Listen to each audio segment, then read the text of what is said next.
नमस्कार मंडळी, मी रुई स्वागत करते आजच्या ब्लॉगमध्ये.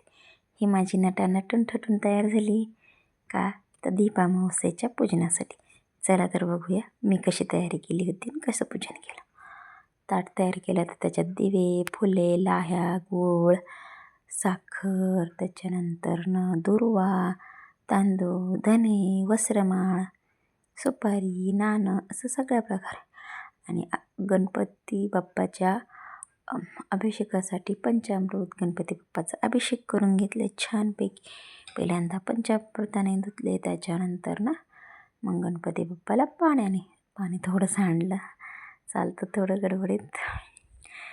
पंचामृत धुवून घेतल्यानंतर गणपती बाप्पाला पाण्याने धुवून घेतलं. कोणतीही पूजा असतो, काही असो, पहिल्यांदा करतात ते गणपती बाप्पाचं पूजा आराधना. त्यासाठी पहिल्यांदा पूजाविधीसाठी सज्ज करून घेतले आणि गणपती बाप्पा त्याच्यात विराजमान करून घेतले.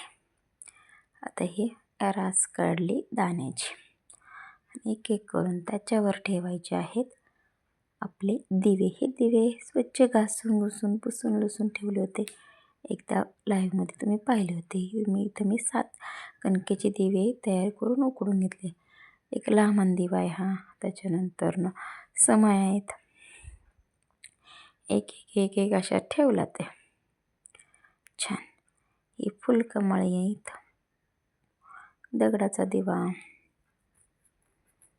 त्याच्यानंतर छोटे छोटे दिवे आहेत असे छानपैकी. हे छोटे दिवे आहेत, सगळे असे व्यवस्थित मांडून घेतले. कारण का कसं आहे, छोटी जागा पडते, चौरंगावर व्यवस्थित बसले पाहिजेत आणि एकमेकांना लागले नाही पाहिजेत, अशा व्यवस्थित हिशोबाने ठेवले होते. ऑलरेडी दिव्यांमध्ये आधीच मी तेल घालून वाती भिजवून ठेवल्या होत्या.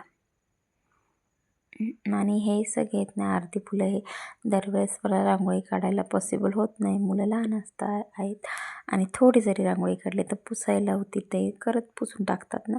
म्हणून मी ऑलरेडी हे रेडीमेड रांगोळी आहे माझी, ती अर्धी फुलांची अशी घेतलेली आहे, उलनची आहे. तर पूर्णपणे हे केलं. माझी नटाबग पिशवी घेऊन कशी पळते छान माझी बावडा.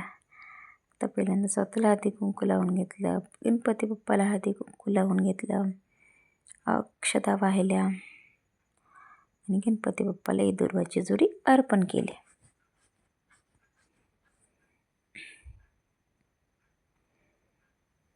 त्याच्यानंतर आता प्रत्येक दिव्याला हळदी कुंकू, त्याच्यानंतर अक्षता असे वाहून घेतले, जेणेकरून पूजा सफळ संपूर्ण हे गंध तिळा लावूनच होते.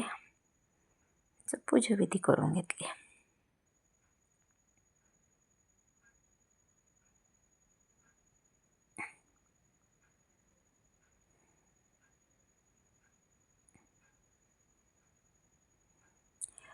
एक फूल पण अर्पण केलं आणि एक एक करून सगळे दिवे प्रज्वलित करून घेतले.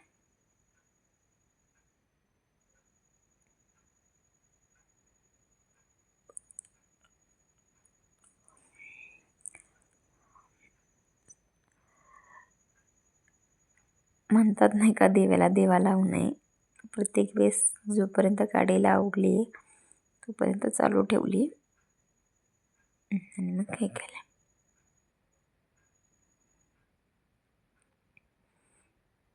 कसं असं सगळे दिवे एकदम लावल्यानंतर खूप छान वाटतं मनालाही. आणि हे दिवे आहेत ना, मी दुधात हळद टाकली, गूळ टाकला, थोडा रवा टाकला, गव्हाचं पीठ टाकलं, एकदम मळून घेतलं मस्त आणि मग त्याचे दिवे बनवले, ते उकडून घेतले आणि त्याच्यात वाती भिजवायला गावठी गाईचं तूप घातले आणि ते तुपाचे दिव्यांनी औक्षण करतात, ते घेतले. असं हे करून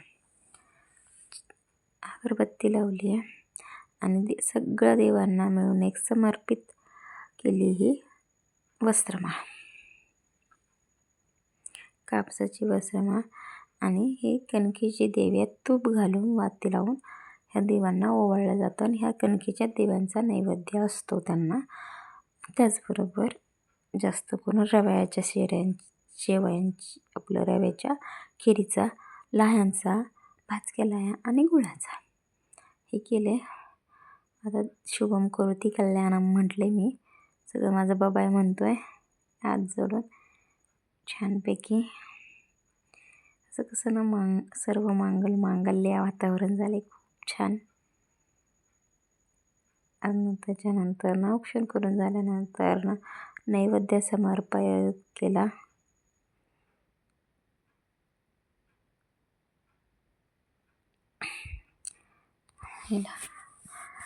जे दिवे आपल्या घराला वर्षभर प्रज्वलित करतात त्यांच्याबद्दल कृतज्ञता.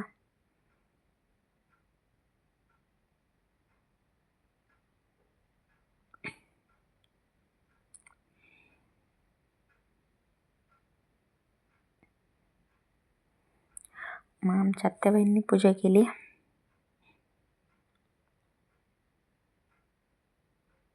छानपैकी दीप अमावस्या ही ज्या दिवशी लहान मुलांचीही पूजा करतात, कारण का जे दिवे आपल्या वंशाचा कुलदीपक असतात ना, त्याच्यामुळे त्यांची पूजा कर. मुलगा असो मुलगी असो काही फरक पडत नाही, दोन्ही आपल्या वंशाचे दिवे असतात. त्याच्यामुळे मुलगा मुलगी असो पूजा ही केली जावं, त्यांचं औक्षण करावं.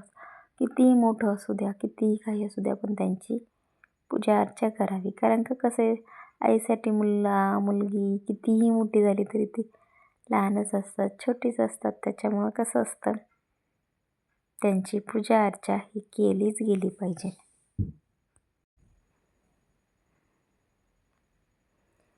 माझे देवी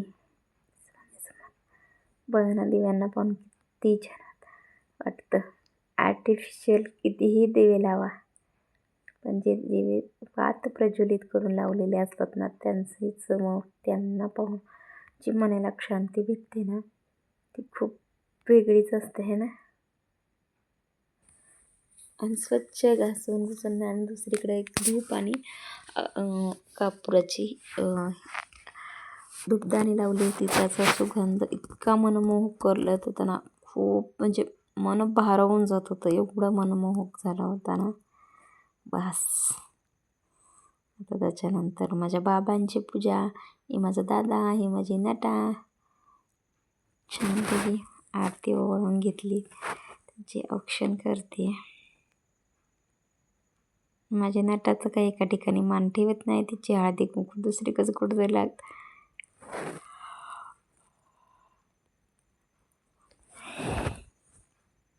ती दादाकडे बघती, माझ्याकडे बघती, असंच चाललंय. ती नवीन आहे त्याच्यामुळं तिला हे सगळं काही समजत नाही अजून, कळेल तिला हळूहळू देवबाप्पा काय असतो ते.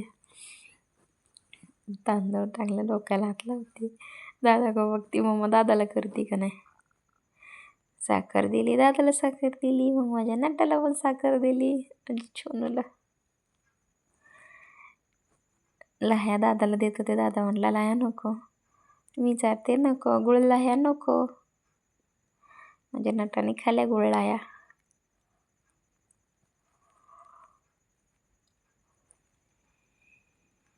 माझ्या नटाने ती पळती, कुठं कुठं पळती कुलं नाही कळतच नाही माझ्या पप्प्याला. मग आत्याबाईंनी त्या दोघांचं घेतलं औक्षण करून छानपैकी. माझ्या 2 बोबड्यांचं. आणि काय झालं ना, आधी जरा ना तो खेळायला गेला होता ना एका ठिकाणी, तर क्रांतीच्या घरी क्रांतीची मम्मा दिवा बनवत होती. आणि तेव्हा जाऊन नमा झोपला होता, तेव्हा मी दिवे बनवले होते ना, मला माहितीच नाही मम्माने दिवे बनवलेत. आणि घरी आल्यावर गव्हाच्या पिठाचा डबा उचकतो आणि म्हणतो मम्मा हे बनव ना, असे असे दिवे बनव ना, क्रांतीच्या मम्माने बनवलेत आणि तिला ओवाळायला आहेत. तिची मम्मा म्हटली आणि मग तू नाही बनवले. मग मी त्याला उचकून दाखवले, बघ बाबा बनवले. त्याला विश्वासच नव्हता, म्हणून म्हणतो हे असे बनवले, कधी बनवले. म्हटलं तो झोपला होता तेव्हा बनवले. मग दादा पण माझा खूप खुश झाला की मम्मा पण मला ओवाळणार. देवबाप्पा करायला त्याला खूप आनंद वाटतो, कारण का माहिती आहे त्याला देवबाप्पातले इंटरेस्ट. कारण का तो छोटा होता तेव्हा त्याचे लय देवबाप्पा केले, त्याला ते आठवत नाही. आणि पण आता सोनू मोठी झाली ना, आपलं तो मोठा झाला आणि सोनू छोटी. प्रत्येक वेळेस मी सोनूचे काही इव्हेंट मुलींचेच असतात, करावेच लागतात ना. त्याला बघून त्याला असं वाटतं मग तिचाच देवबाप्पा करते, माझा करतच नाही. मग त्याला पण असं त्याचा देवबाप्पा करायचा असला का त्याला बरं वाटतं. आज पण म्हणतो आता करते मग माझा देवबाप्पा. म्हटलं ना करणार नंतर परत एकदा. असा होता माझा आजचा म्हणजे दीप अमावस्येचा दिवस.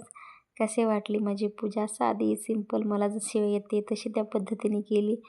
काही शास्त्रयुक्त पद्धत नाही आहे, म्हणजे मला एवढी माहिती नाही, मला जशी जमते तशी केली. साधा भाव पण अगदी मनापासून केली. माझ्या देवांसाठी, माझ्या बाळांसाठी, सगळ्यांसाठी ही केलेली आहे.